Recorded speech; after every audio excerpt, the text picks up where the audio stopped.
Este viernes 1 de noviembre, en tapa a tapa, iniciamos nuestra meditación basada en el libro del profeta Ezequiel.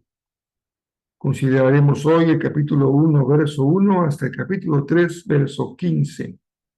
Continuamos con Hebreos, capítulo 3, verso 1 al 19, el Salmo 104 y finalmente Proverbios 26, versos 24 al 26.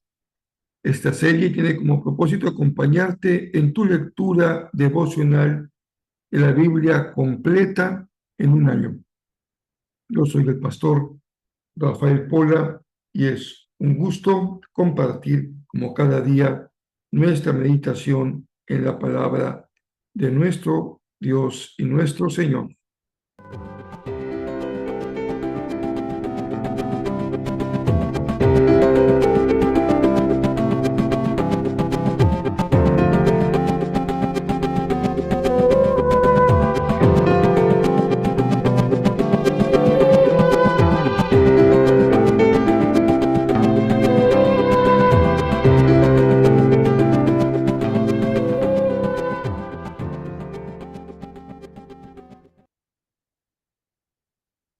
Como cada ocasión en que iniciamos un nuevo libro, compartimos el resumen del libro, esa herramienta de la que hemos echado mano y que nos ayuda mucho a tener una comprensión general del texto que leeremos ya en lo particular, capítulo a capítulo.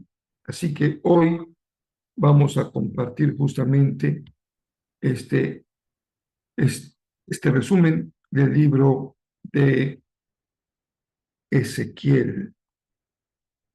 Muy bien, estamos listos para compartir.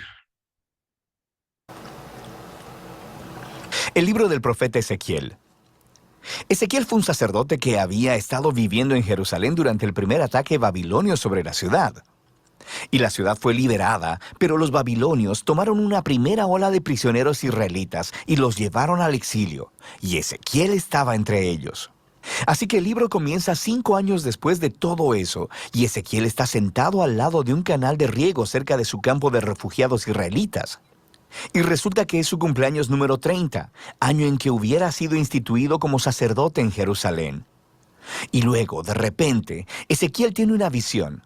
Él mira una nube de tormenta que se acerca, y luego, dentro de la nube hay 4 extrañas criaturas que tienen sus alas extendidas y se tocan entre ellas. Y estas criaturas tienen 4 caras cada una, y luego él vio 4 ruedas, una por cada criatura. Y luego vio que las alas de las criaturas estaban soportando una plataforma brillante, y sobre esta plataforma está un trono.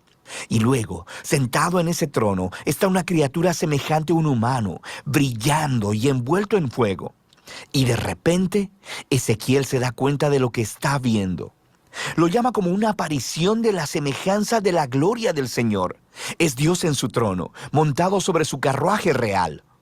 Ahora, la palabra gloria en hebreo es kabod, significa pesado o grande.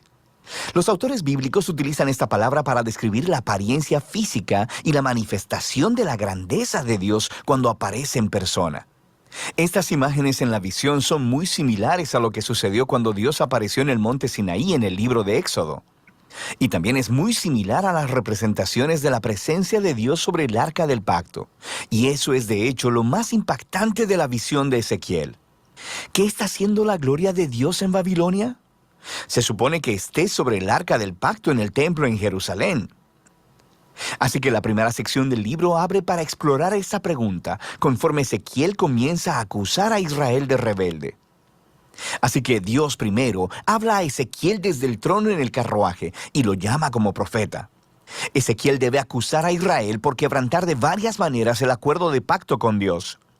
Israel ha entregado su lealtad a otros dioses y ha estado adorando ídolos. Y todo esto ha llevado a una rampante violencia e injusticia social. Así que, como resultado, Dios envía a Ezequiel para advertirle al pueblo. El primer ataque babilonio que llevó a Ezequiel al exilio será igualado por otro más, y Jerusalén y su templo se enfrentan a una destrucción inminente. De manera que Ezequiel utiliza palabras y otros medios para transmitir su mensaje.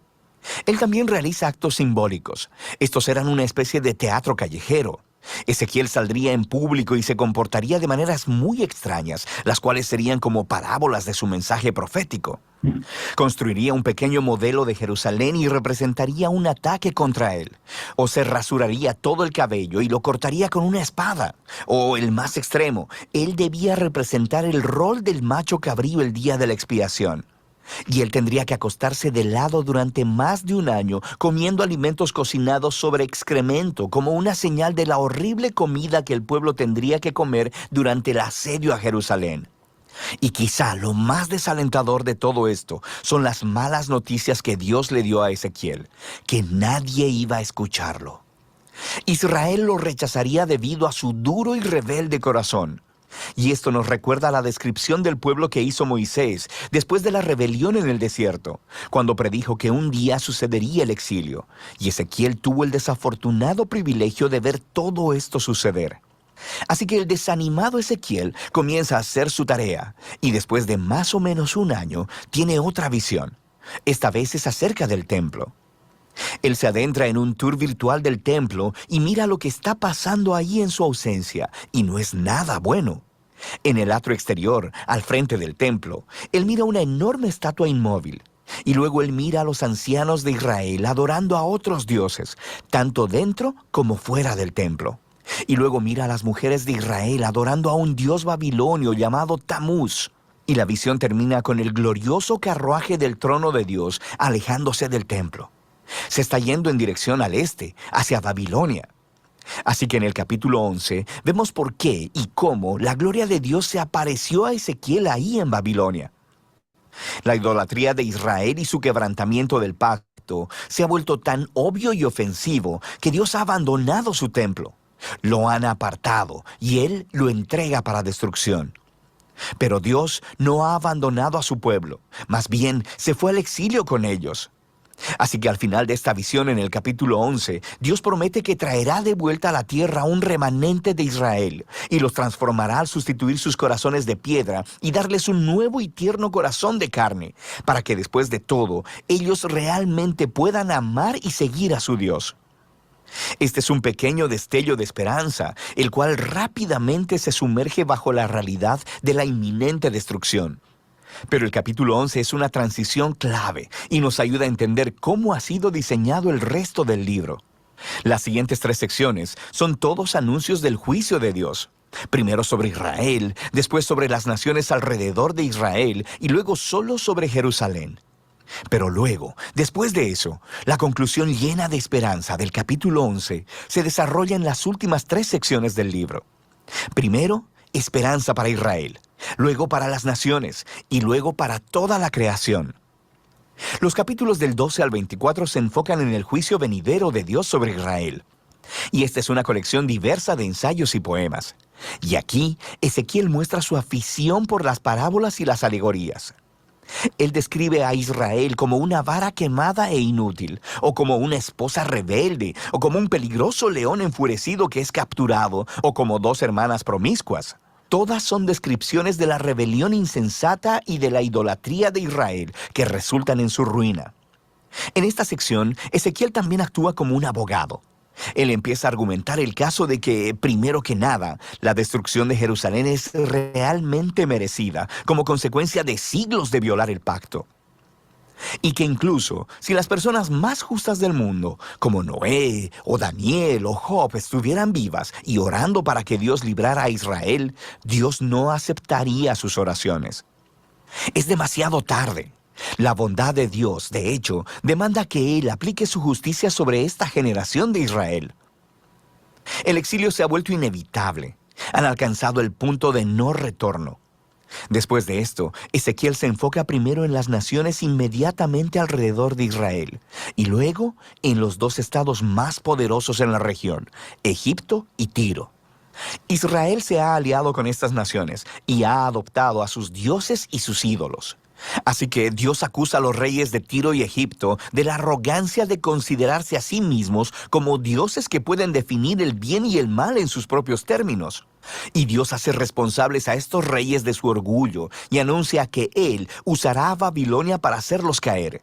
Ellos se enfrentarán a la justicia de Dios junto con todos los demás.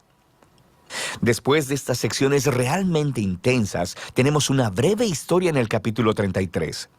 Ezequiel se encuentra con un refugiado que acaba de llegar de Jerusalén, y él reporta que Babilonia ha atacado la ciudad de Jerusalén, que la ciudad ha caído y que el templo ha sido destruido. Las sombrías advertencias de Ezequiel se han vuelto una realidad, pero recuerda el final del capítulo 11. Ese no es el fin de la historia. Así que en el siguiente video exploraremos la profunda visión de esperanza de Ezequiel. Pero por ahora, esta es la primera mitad del libro de Ezequiel.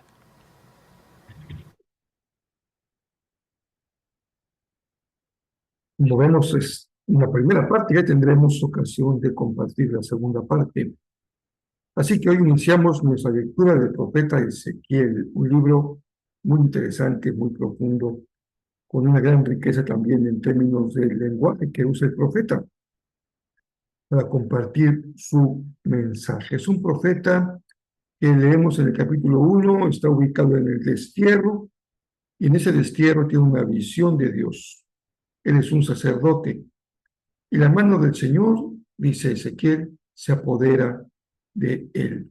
Y viene esa primera visión impresionante de 4 seres vivientes resplandecientes que aparecen dentro de una tormenta, que al interior de la tormenta una nube.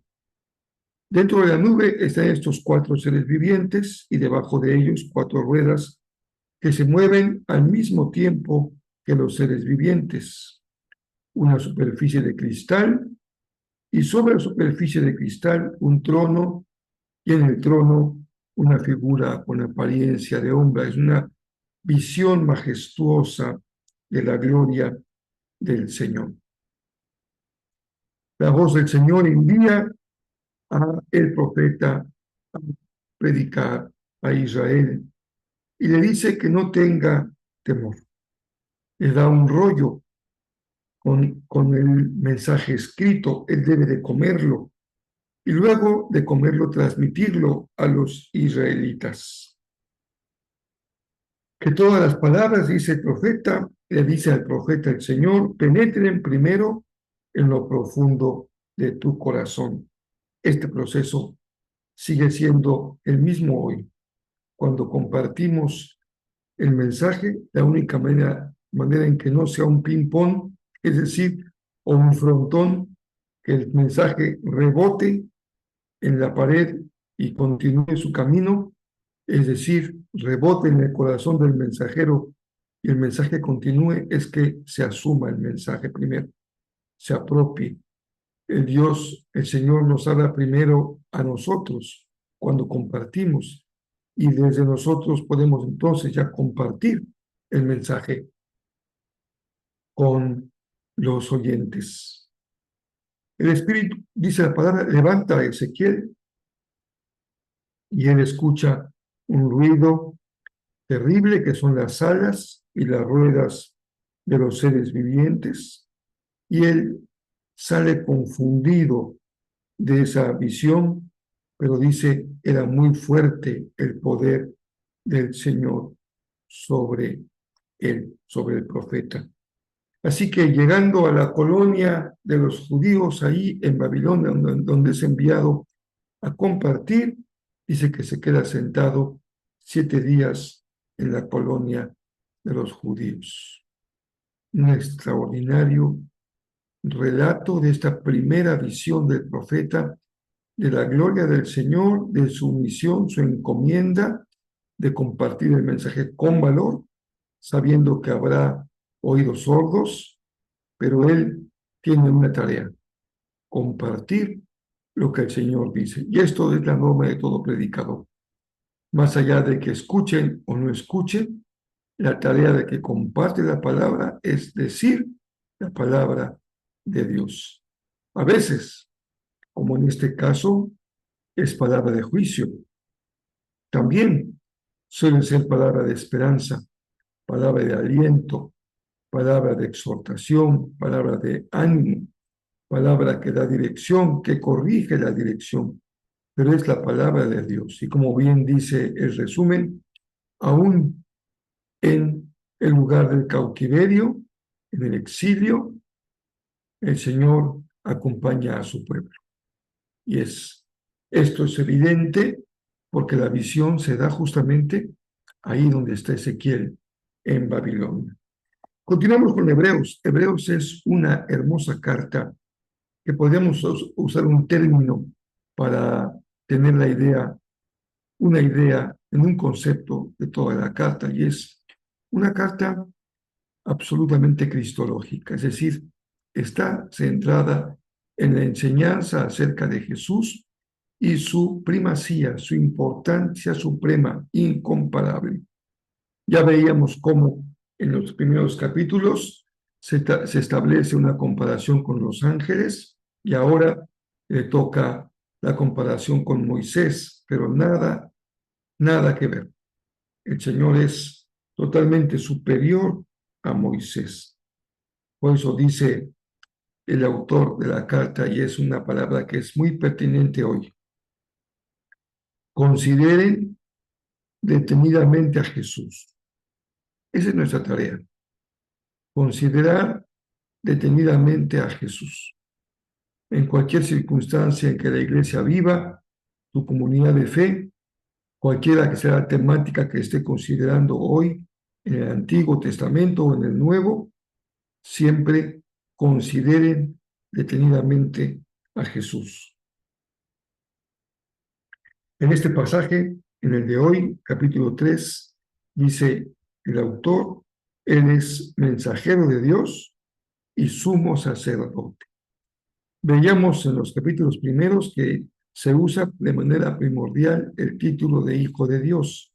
Ahora introduce el concepto de sumo sacerdote en el contexto de su comparación con Moisés, que aunque es legislador, también tiene la figura sacerdotal como intercesor ante el pueblo, ante Dios del pueblo. Así que Jesús dice: esta carta merece más gloria que Moisés, porque si Moisés era quien cuidaba la casa de Dios, Jesús está a cargo de toda la casa de Dios, que son los creyentes. No habla de un edificio hecho de manos, sino de una casa conformada por personas. Él está a su cuidado. Hay una recomendación pastoral, una aplicación práctica que la tomamos para nosotros también. Tengan cuidado de no tener un corazón maligno que los aleje de la casa de Dios. Seamos fieles hasta el fin. Fieles, siempre fieles y fieles hasta el fin. Puedes decirlo conmigo: Señor, voy a ser siempre fiel. Voy a ser fiel, mantenerme fiel y seré fiel a ti hasta el fin. No importa si llueve, graniza o cae tormenta. No importa si no hay lluvia y hay un sol abrasador. En toda circunstancia, en todo momento, voy a mantenerme fiel a ti. El Salmo 104 es un salmo de la creación. Hay varios salmos en donde el salmista describe una gran belleza la creación de Dios. Dios es el creador de todo cuanto existe, pero me quedo con el primer verso: que todo lo que soy, alabe al Señor. Si la creación alaba, porque fue diseñada y creada para eso, el hombre, el ser humano, necesita comprometerse para que su vida sea alabanza al Señor. Le toca al ser humano tomar esa decisión, que no toma la creación, porque la creación en su diseño original está hecha para la alabanza de Dios. Pero el ser humano necesita tomar la decisión de que su vida sea para la alabanza del Señor. Finalmente, Proverbios continúa con la enseñanza del día de ayer sobre el valor, la importancia y el poder de las palabras, que a veces de manera muy dulce muy armoniosa, muy bella, pueden encubrir un propósito perverso. Dice Proverbios, ten cuidado con aquella palabra que endulza tu oído, pero que te está conduciendo a un lugar de muerte, un lugar inadecuado para ti. Les decía yo ayer que tengo un desafío para ustedes, un proyecto, bueno, antier, el miércoles, un proyecto que puede multiplicar nuestra meta de las 100 cenas para el mes de diciembre. Haremos una diferencia en la mesa de 100 familias, porque cada una de las despensas está calculada para 4 personas. Entonces, cada despensa que tú puedes ofrecer, o cada cena, perdón, que tú puedes ofrendar, va a alcanzar a 4 personas de una familia. Es una gran bendición.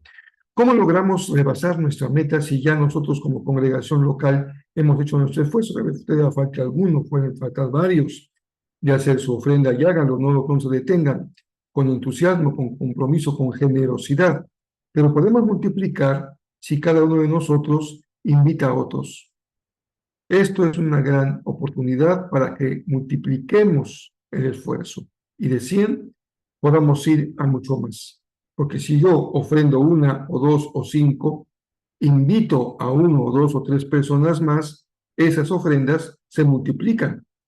Y esos mismos, si sienten el compromiso y la oportunidad, pueden invitar a otros. Entonces imagínense hasta dónde podríamos llegar si seguimos multiplicando y multiplicando y multiplicando. Tenemos todavía 2 meses, pues 1 mes y medio, tal vez 1 mes para que la ofrenda esté lista a primer domingo de diciembre. Todo este mes de noviembre, date la tarea de involucrar a otros, tu familia, tus vecinos, tus amigos, tus compañeros de trabajo, todos aquellos con los que tienes contacto y están buscando cómo bendecir. Hay gente generosa, dispuesta a ayudar. Simplemente sé tú, esa persona que toque ese timbre, para que se abra esa puerta y se derrame más bendición. ¿Hasta dónde podríamos llegar? No sabemos, pero el Señor sí lo sabe. Así que les invito a que se sumen y multipliquemos nuestra ofrenda. Si quieres saber cómo, cuál es la vía, puedes mandarme un mensaje personal a mi chat, al chat que usamos para el WhatsApp o el que se usa en Facebook o en YouTube. Con toda libertad te doy la información que tú necesites para poder compartir esta bendición. Hay un pequeño videíto que preparamos acá en Jezreel para comunicar este proyecto.